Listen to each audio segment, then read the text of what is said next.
Hello అందరికీ. ఎప్పుడైనా సరే క్యారెట్ బిర్యానీ తిన్నారా? లేదంటే నా వీడియో చూడండి. ఒక్కసారి ట్రై చేయండి. ఇలా చేశారంటే మళ్ళీ ఇలానే తింటారు. అంత రుచిగా ఉంటుంది. ఇక లేట్ చేయకుండా వీడియోలోకి వెళ్ళిపోదాం. ముందుగా ఈ క్యారెట్ బిర్యానీ చేసుకోవడం కోసం నేనైతే 2 కప్పుల బాస్మతి రైస్ తీసుకున్నాను.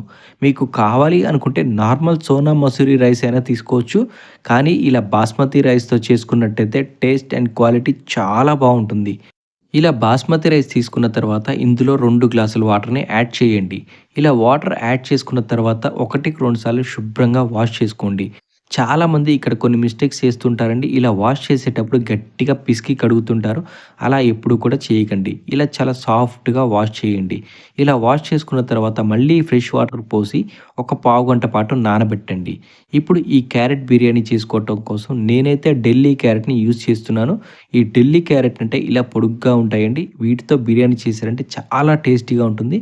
ఒక్కసారి ట్రై చేయండి. ఇలా క్యారెట్ తీసుకున్న తర్వాత క్యారెట్ పైన పొట్టంతా పీల్ ఆఫ్ చేసి ఇలా ముక్కలుగా కట్ చేసుకోండి. దీంతో పాటుగానే ఉల్లిగడ్డలు, గ్రీన్ చిల్లీస్ కూడా ఇలా కట్ చేసి రెడీగా పెట్టుకోండి. దీంతో పాటుగానే దీనికి కావాల్సిన మెయిన్ ఇంగ్రీడియెంట్స్ లవంగాలు, ఇలైచి, చెక్క, జాపత్రి, జాజికాయ, బిర్యానీ ఆకు, రాతి పువ్వు, షాజీరా ఇలా ఇవన్నీ కూడా సిద్ధంగా పెట్టుకోండి. ఈ క్యారెట్ బిర్యానీ కోసం ఇవి ఖచ్చితంగా కావాల్సినవేనండి.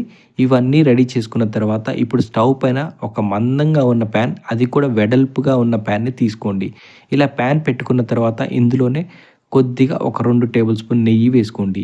ఎప్పుడైనా సరే బిర్యానీకి నెయ్యితో చేస్తేనే చాలా రుచిగా ఉంటుంది కాబట్టి నేనైతే నెయ్యి యూజ్ చేస్తున్నాను. నెయ్యి లేని వారు ఆయిల్ అయినా వేసుకోవచ్చు. లేదంటే డాల్డా అయినా వేసుకోవచ్చు. ఇలా అంతా వేసుకున్న తర్వాత ఇందులోనే ముందుగా రెడీ చేసి పక్కన పెట్టుకున్న ఈ బిర్యానీ స్పైసెస్ అన్నీ కూడా వేసుకోండి.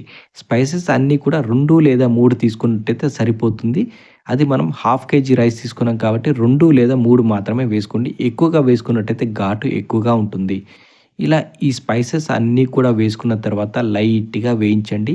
ఎక్కువగా వేయిస్తే మాడిపోతాయి కాబట్టి స్టవ్‌ని లో ఫ్లేమ్‌లో పెట్టి మాత్రమే ఇలా వేయించుకోండి. మీకు కావాలి అనుకుంటే ఇందులో డ్రై ఫ్రూట్స్ అంటే జీడిపప్పు కూడా వేసుకోవచ్చు. నేనైతే ప్రెజెంట్‌గా వేయట్లేదు. మీకు కావాలి అంటే వేసుకోండి. లేదంటే స్కిప్ చేయండి. ఇలా ఒక నిమిషం పాటు వేగిన తర్వాత ఇందులోనే గ్రీన్ చిల్లీస్ వేసి వేయించుకోండి. గ్రీన్ చిల్లీస్ చూసారు కదా! ఇలా పొడుగ్గా కట్ చేశారంటే చాలా బావుంటుంది. ఇవి వేసుకున్న తర్వాత ఇందులోనే ముందుగా కట్ చేసి పక్కన పెట్టుకున్న ఆనియన్స్‌ని కూడా వేసుకోండి. ఈ 2 వేసుకున్న తర్వాత ఒక 2 నిమిషాల పాటు లైట్‌గా ఫ్రై చేయండి. ఆనియన్స్ అన్నీ కూడా లైట్ గోల్డెన్ బ్రౌన్ కలర్ వచ్చే వరకు వేయించుకోండి. అప్పుడే మన ఈ క్యారెట్ బిర్యానీ చాలా అంటే చాలా టేస్టీగా ఉంటుంది. ఇలా చేసేటప్పుడు అందరూ కూడా హై ఫ్లేమ్‌లో పెట్టి త్వరగా అయిపోవడం కోసం హై ఫ్లేమ్‌లో పెడుతూ ఉంటారు. అలా ఎప్పుడూ కూడా పెట్టకండి. ఇలా అంతా కూడా లైట్ గోల్డెన్ బ్రౌన్ కలర్ వచ్చిన తర్వాత ముందుగా కట్ చేసి పక్కన పెట్టుకున్న క్యారెట్ ముక్కలు అన్నీ కూడా ఇందులో వేసుకోండి. ఇలా క్యారెట్ వేసుకున్న తర్వాత బాగా మిక్స్ చేసుకోండి. ఇలా మిక్స్ చేసుకున్న తర్వాత ఖచ్చితంగా ఒక 2 నిమిషాల పాటు ఫ్రై చేసుకోండి. ఇలా చేశారంటే మన క్యారెట్ బిర్యానీ చాలా అంటే చాలా రుచిగా వస్తుంది. ఖచ్చితంగా ఇలా చేయాల్సిందే. చాలామంది ఇక్కడ ఒక మిస్టేక్ చేస్తూ ఉంటారండి. ఆ మిస్టేక్ ఏంటో ముందు చెప్తాను చూడండి. ఇలా అంతా మిక్స్ చేసుకున్న తర్వాత ఇందులోనే 1 టేబుల్ స్పూన్ పసుపుని యాడ్ చేయండి. అదే విధంగా 1 టేబుల్ స్పూన్ సాల్ట్ కూడా వేసుకోండి. ఈ 2 వేసుకున్న తర్వాత ముక్కలకి పట్టేలాగా ఒకసారి బాగా మిక్స్ చేసుకోండి. ఇవి 2 ముందుగా ఎందుకు వేసామంటే, ఇవి వేయటం వల్ల క్యారెట్ ముక్కలనేది త్వరగా వేగుతాయి. కాబట్టి ఈ 2 వేసి ఒకసారి బాగా మిక్స్ చేయండి. ఇలా మిక్స్ చేసుకున్న తర్వాత ఇందులోనే వాటర్ యాడ్ చేసుకుందాం. మనం తీసుకునే రైస్ క్వాంటిటీని బట్టే వాటర్ అనేది అడ్జస్ట్ చేసి వేసుకోవాలి. ఆల్రెడీ మనం 2 గ్లాసులు రైస్ తీసుకున్నాం కాబట్టి వాటర్ కూడా 2 గ్లాసులు తీసుకుంటే సరిపోతుంది. ఎందుకంటే ఆల్రెడీ ముందే రైస్ నానబెట్టుకున్నాం కాబట్టి 2 గ్లాసుల రైస్‌కి 2 గ్లాసులు వాటర్ పోసినట్టయితే చాలా పర్ఫెక్ట్‌గా మన బిర్యానీ రెడీ అవుతుంది. ఇలా వాటర్ అంతా యాడ్ చేసుకున్న తర్వాత స్టవ్‌ని హై ఫ్లేమ్‌లో పెట్టి 2-3 నిమిషాల పాటు బాగా బాయిల్ చేయండి. ఇక్కడ అందరూ చేసే మిస్టేక్ ఏంటంటే డైరెక్ట్‌గా వాటర్ పోయకుండా రైస్ వేసి ఫ్రై చేసిన తర్వాత వాటర్ యాడ్ చేస్తుంటారు. అలా చేయటం కన్నా ఇలా చేసి చూడండి చాలా బావుంటుంది.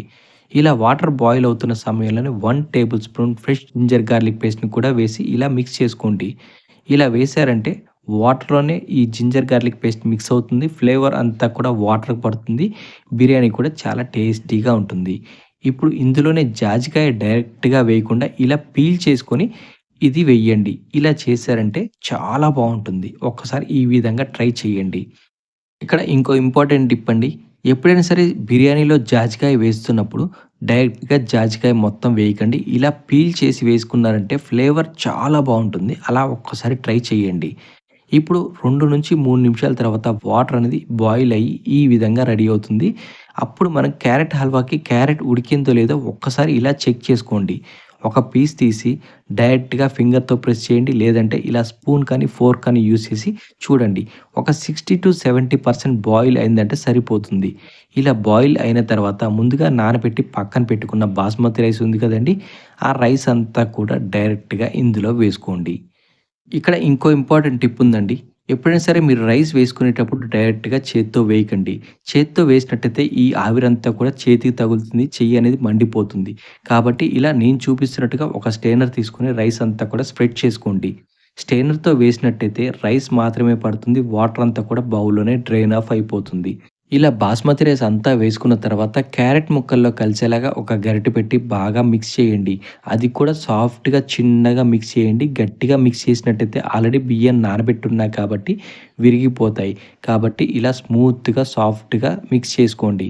ఇలా ఒకసారి మిక్స్ చేసిన తర్వాత దీన్ని 2-3 నిమిషాల పాటు స్టవ్‌ని లో ఫ్లేమ్‌లో పెట్టి దీనిపైన ఒక మూత పెట్టి ఉడికించండి. ఇలా మూత పెట్టి ఒక 2 నిమిషాల నుంచి 3 నిమిషాల పాటు ఉడికించిన తర్వాత చూసారు కదా! రైస్ అనేది ఈ విధంగా రెడీ అయిపోతుంది. ఇలా ఉడికించుకున్న తర్వాత రైస్ అంతా ఉడికిందా లేదా చెక్ చేసుకోండి. దీనికోసమని గరిటె పెట్టి ఒకసారి పైపైనే చాలా సాఫ్ట్‌గా, స్మూత్‌గా మిక్స్ చేసుకోండి. మీరు గట్టిగా మిక్స్ చేసినట్టయితే రైస్ అంతా విరిగిపోతుంది. బిర్యానీ చూడటానికి కూడా బాగోదు. కాబట్టి ఇలా స్మూత్‌గా పైన మిక్స్ చేయండి. ఇలా మిక్స్ చేసిన తర్వాత ఒకసారి అడుగు వరకు చెక్ చేసుకోండి. అడుగున ఏమైనా గట్టిగా ఉన్నట్టయితే రైస్ అనేది అందులో కొద్దిగా వాటర్‌ని స్ప్రింకిల్ చేయండి. ఆవిరికే రైస్ అంతా కూడా ఉడికిపోతుంది. ఇలా రైస్ అంతా పర్ఫెక్ట్‌గా ఉడికిన తర్వాత ఫైనల్‌గా ఇందులో కొద్దిగా కొత్తిమీర, పుదీనా వేసి గార్నిష్ చేయండి. ఫ్లేవర్ అండ్ టేస్ట్ చాలా అంటే చాలా రుచిగా ఉంటుంది. ఇలా వేసుకున్న తర్వాత ఫైనల్‌గా ఇందులో కొద్దిగా 1 టేబుల్ స్పూన్ ఘీ కూడా యాడ్ చేయండి. ఇలా ఘీ యాడ్ చేయటం వల్ల టేస్ట్ చాలా అంటే చాలా రుచిగా ఉంటుంది. మీకు కావాలి అనుకుంటే ఫైనల్‌గా ఇందులో ముందుగా వేయించి పక్కన పెట్టుకున్న డ్రై ఫ్రూట్స్ అంటే జీడిపప్పును కూడా వేసుకోండి. నేనైతే వేయట్లేదు. ఇది కేవలం ఆప్షనల్ మాత్రమే. మీకు కావాలి అంటే వేసుకోండి. లేదంటే స్కిప్ చేయండి. ఇలా వేసుకున్న తర్వాత దీనిపైన మళ్ళీ ఒకసారి మూత పెట్టి ఒక నిమిషం పాటు స్టవ్‌ని ఆఫ్ చేసి ఉంచండి. ఫైనల్‌గా చూసారు కదండీ! మన క్యారెట్ బిర్యానీ రెడీ అయిపోయింది. మీరు కూడా మీ ఇంట్లో ఒక్కసారి ట్రై చేసి ఎలా వచ్చిందో అనేది కామెంట్ బాక్స్‌లో కామెంట్ చేసి చెప్పండి. ఇది చాలా క్విక్ అండ్ ఈజీ రెసిపీ అండి. ఇన్‌స్టంట్‌గా బిర్యానీ చేయాలి అనుకున్నప్పుడు ఈ క్యారెట్ బిర్యానీ మాత్రం ఖచ్చితంగా ట్రై చేయండి. చాలా బావుంటుంది. బ్యాచిలర్స్ అయినా, వంట రానివారైనా సరే ఎవరైనా బిర్యానీ తినాలి అనుకుంటే ఈ క్యారెట్ బిర్యానీని ట్రై చేయండి. ఇంట్లో ఎటువంటి కూరగాయలు లేనప్పుడు కూడా ఈ రెసిపీని ట్రై చేయొచ్చు. ఇది ఒక లంచ్ బాక్స్ రెసిపీ కింద కూడా యూజ్ చేసుకోవచ్చు. Thank you for watching.